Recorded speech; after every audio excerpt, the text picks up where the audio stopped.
तुम्ही नुसतं आम्हाला तोंड देखल्या काहीतरी कारण सांगणार असाल तर उदाहरणासकट सांगतो की कसा गैरवापर होतोय.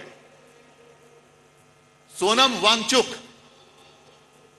एक चांगला देशभक्त, सोनम वांगचुक या माणसाने अतिशय दुर्गम भागात लेह लडाख, जिकडे कडाक्याची थंडी, नुसती कडाक्याची नाही, हाडं मोडतील अशी थंडी असते, त्या थंडीमध्ये आपले जवान नीटनेटके राहावे, त्यांना काहीतरी उबदार एक आडोसा मिळावा म्हणून सोलार टेक्नॉलॉजीवरती त्यांना छावण्या बांधून दिल्या. ती टेक्नॉलॉजी त्यांनी दिली.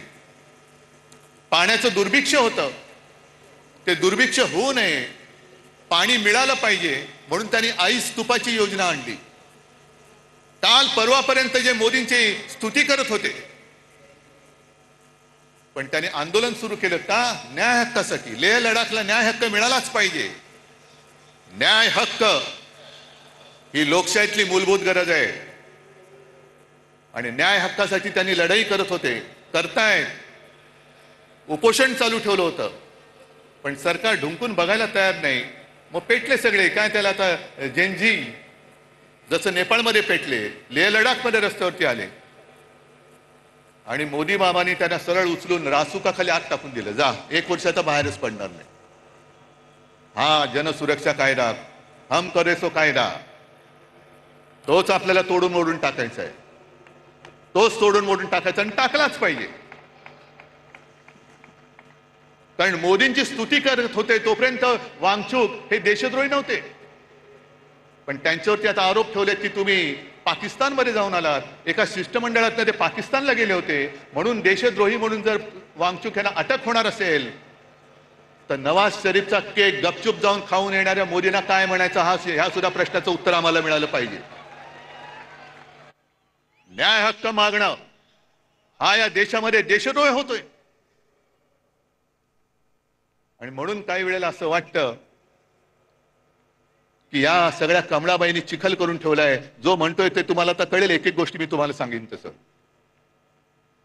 एक तर भाजप आणि प्रशासन, सरकार चालवण्याचा सूत्राम संबंध नाही, दुरान्वयाने सुद्धा संबंध नाहीये. 3 वर्ष मणिपूर जळतंय. आता काल परवाकडे मोदी मणिपूरमध्ये गेले. 3 वर्ष जळते मणिपूर. तिथल्या महिलांची धिंड निघते, धिंडवडे निघतात अब्रूचे. ना मोदी जायला तयार, ना दुसरे व्यापारी जायला तयार. पण एवढं करून मोदी गेले. आम्हाला असं वाटलं की मोदी काहीतरी तोडगा काढतील, ज्यांच्यावरती अत्याचार झाले त्यांना काहीतरी सांत्वन करतील. पण गेल्यानंतर त्यांचं भाषण आलं होतं, हसायचं की रडायचं. मणिपूरमध्ये गेल्यानंतर मोदीजीने भाषण केलं, मणिपूर के नाम में ही मणी है. ते तिकडे जाऊन कशाला बघायला पाहिजे? आम्हाला इथेही कळतं, म्हणून मराठी सक्तीची पाहिजे. मणिपूरमध्ये जाऊन तुम्हाला मणिपूरमधला मणी दिसला, पण मणिपूरच्या जनतेच्या डोळ्यातलं पाणी नाही दिसलं. तिथली जनता रडते, तिथली जनता आक्रोश करते. पण आमचे पंतप्रधान तिकडे जाऊन मणिपूर के नाम में ही मणी आहे, कशाला जाता मग तिकडे? ही जी यांची सगळी जी वृत्ती आहे, मला असं वाटतं काही वेळेला विचार केल्यानंतर की भाजप म्हणजे आता अमिबा झालेला आहे. अमिबा म्हणजे तो एक पेशी प्राणी असतो, काय जीव असतो, तो सगळ्यांना शाळेमध्ये होता. अमिबा वाटेल तसा वेडा वाकडा कसाही पसरतो, जिकडे लागेल तिकडे युती करतो. झालं काम की इकडचा हात काढला तिकडे हात करतो, तिकडचा. पण एक पेशी मीच शरीरात गेलं तर पोट बिघडतं, तसे समाजात घुसले तर शांती नाहीशी होते. म्हणून मी त्यांना अमिबा म्हणतोय, म्हणून अभिमा म्हणतोय. आणि आमचे जे मुख्यमंत्री आहेत, हे मुख्यमंत्री आम्हाला शिकवत आहेत. म्हणून मी बातमी घेऊन आलोय. इंडिया टुडेने सर्व्हे केलाय, तुमच्यापर्यंत आलाय? इंडिया टुडेने एक सर्व्हे केला की most popular CM across India. आता गेल्या 2-3 महिन्यातला सर्व्हे आहे, म्हणून मी त्याचं कागदच घेऊन आलेलो आहे. आपल्या वेळेला पहिल्या 5 मध्ये महाराष्ट्राचा मुख्यमंत्री येत होता. माझं कर्तृत्व नव्हतं, हे तुमचं सहाय्य होतं. महाराष्ट्राच्या जनतेचं कौतुक होतं, ते माझं नव्हतं.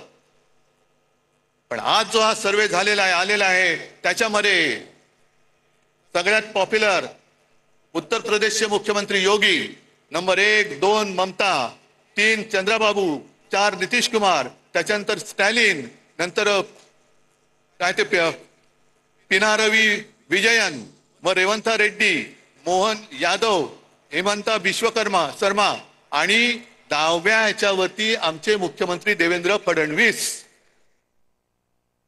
नशीब 10वे नाही तर फडणवीस म्हणून 20वे आले असते. अहो येणार कसे? सगळी बजवचपुरी करून ठेवलेली आहे. काय केलं काय तुम्ही आजपर्यंत? आज सुद्धा बातमी आली की कुठल्या एका अधिकाऱ्याच्या ऑफिसमध्ये धाड टाकली, अधिकाऱ्याला पकडला रंगेहात. वसई विरारच्या महापालिकेच्या आयुक्ताला पकडलं होतं. अधिकारी पकडले जात आहेत, पण मंत्री राजरोस बॅगा उघड्या टाकून खोलीमध्ये बिनधास्त बसलेले आहेत. त्यांना यांना हात लावायची हिंमत होत नाहीये. मंत्र्यांच्या नावाने दारूचे परवाने दिले जात आहेत. आईच्या नावाने, पत्नीच्या नावाने डान्स बार काढले जात आहेत. पुरावे सादर केले, विधिमंडळात सादर केले, तरी सुद्धा देवेंद्र फडणवीस त्या मंत्र्यांना समज देऊन सोडून देत आहेत. हे बरं नाही, पुढच्या वेळेला पुरावा दिसता कामा नये.